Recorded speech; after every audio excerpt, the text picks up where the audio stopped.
Senior صحافی اور تجزیہ کار سہیل وڑائچ نے کہا ہے کہ شہباز شریف حکومت کا عمران خان سے نمٹنے کے لیے کوئی کاؤنٹر بیانیہ نہ بنانے کا نتیجہ یہ نکلا ہے کہ army chief general Asim Munir نے خود ایک سخت بیانیہ بنانا شروع کر دیا ہے، جس کا اظہار انہوں نے اپنی ایک حالیہ دھواں دار تقریر میں بھی کیا۔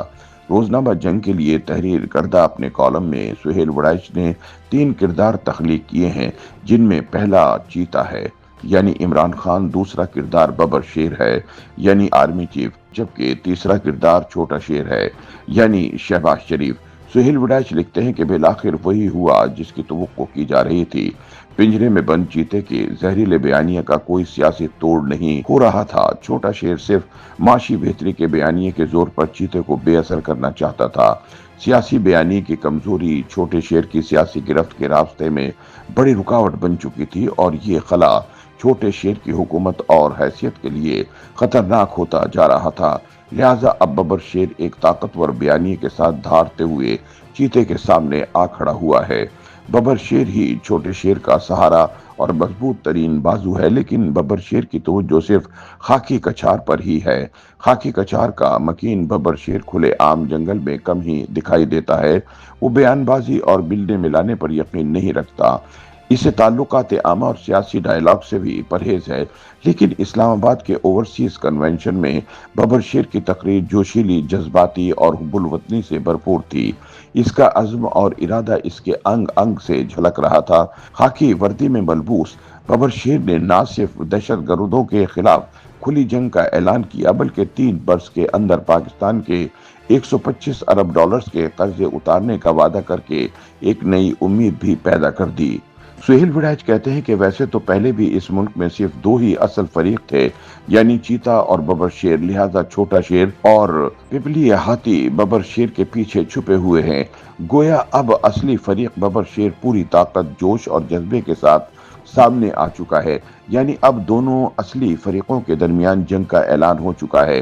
اتحادی چیتے کے ہوں یا ببر شیر کے، وہ آہستہ آہستہ غیر متعلق ہوتے جا رہے ہیں۔ سینئر صحافی کا کہنا ہے کہ ماضی کی تاریخ ہی مستقبل کو سمجھنے میں مدد دیتی ہے۔ جنرل ضیاء الحق نے مارشل لا لگایا تو قومی اتحاد سے مدد مانگی۔ ضیاء نے بھٹو کی پھانسی تک، یعنی 2 سال تک قومی اتحاد کے ناز نخرے برداشت کیے۔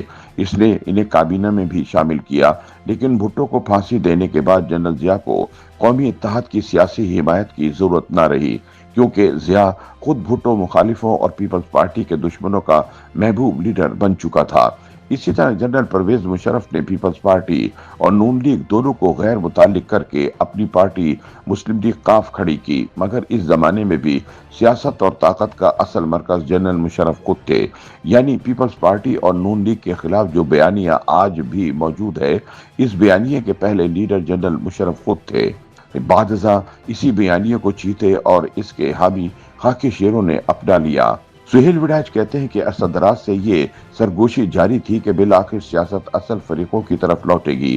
چیتے کی سیاست کا توڑ ڈھونڈنے کا کریڈٹ چونکہ صرف ببر شیر کو جاتا ہے، لہٰذا اس کارنامے پر کامیابی کے ہار بھی اسی کے گلے میں ہی پڑیں گے۔ ببر شیر کے دہاڑنے سے نہ صرف دہشت گردوں کی امیدوں پر اوس پڑ گئی، بلکہ سیاسی بونے بھی لرز گئے۔ دوسری طرف چیتے کی ضد ہے کہ مخالف چڑیا اور طوطے چہچہانے لگیں۔ ایسے میں شرارتی بندر اور چالاک لومڑ کہاں چپ بیٹھنے والے تھے، وہ بھی میدان میں آ گئے۔ اس دوران مایوس چچوندر نے چھوٹے شیر کو یہ چورن بیچنے کی کوشش کرتے ہوئے کہا کہ آپ کا قد کم ہو گیا ہے۔ لومڑ نے بھی ببر شیر اور چھوٹے شیر کو آپس میں لڑانے کی کوشش کر دی۔ ایسے میں اگر واقعی ان دونوں کی لڑائی ہو گئی تو چیتے کا راستہ ہموار ہو جائے گا۔ جنگل کے بندر نے بھی یہ ڈھول بجانا شروع کر دیا کہ یہاں کوئی آئینی بندوبست نہیں، بلکہ مارشل لا لگانے والا ہی ملک سنبھالے گا۔ تاہم ببر شیر نے وضاحت کی کہ پاکستان کو ہارڈ اسٹیٹ بنانے کا مطلب مارشل لا لگانا نہیں، بلکہ ریاست کی رٹ بحال کرنا ہے۔